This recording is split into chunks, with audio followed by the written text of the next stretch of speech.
You don't have to do all that work again. Y'all give it up for Miss Evelyn Lalonde. Isn't she fabulous?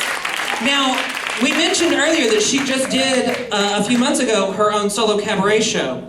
And so I want to know, this is the audience participation moment in the show. How many of you guys are enjoying this setup tonight? The little cocktail tables, the live band, just a little, get together.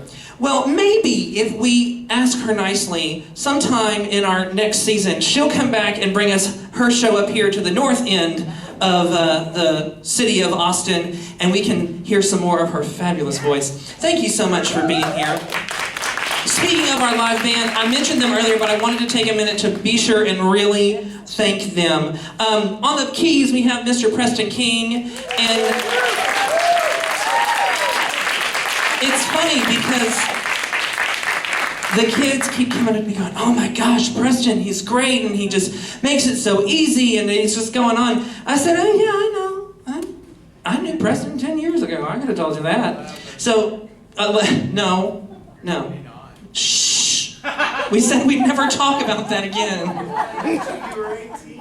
Okay, fine, 11 years. We've been friends for 11 years, and I was a lot smaller then. Thanks, Peanut Gallery. You can always count on your parents being in the audience to keep you honest. And then over here on the drums, we have Mr. Nathan Langford. And Nathan and I, we go way back. We have been friends since about 4 o'clock this afternoon. The memories, I'll cherish them forever. I also wanted to thank some other friends of ours. I mentioned them again earlier, but again, now that you've tasted the food, I'm sure you can all give a big hoot and a holler for the fabulous Champion & Co. Catering Company, Mr. David, the chef, Miss Shannon, the boss, and Jason, who gets to do everything they don't want to do. But they have been fantastic, and they have really come through for us. And those little pinwheel things, I'm telling you what, I've eaten more than I need to of those. Because as Preston said, when he met me, I was this big around. So we're going to keep going. I did want to mention, though, while we're talking about your opinions, this week we have our next April newsletter coming out, and in it will be a little link to give us your opinion about the shows you want to see us produce. And that's something that we do here at Agape, is we poll our audiences, because we don't want to be the theater company that picks shows thinking we like them, and then you guys go, "Oh my gosh, they're doing The Sound of Music again," which is a good show, but you've seen it once or twice, you don't want to see it again for like 20 years.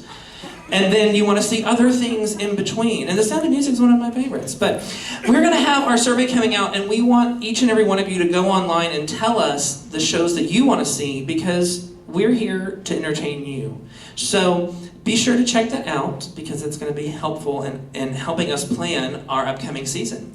And now we're going to bring up, do you need a stand, or you're going to use that stand? This one? Both of them at the same time?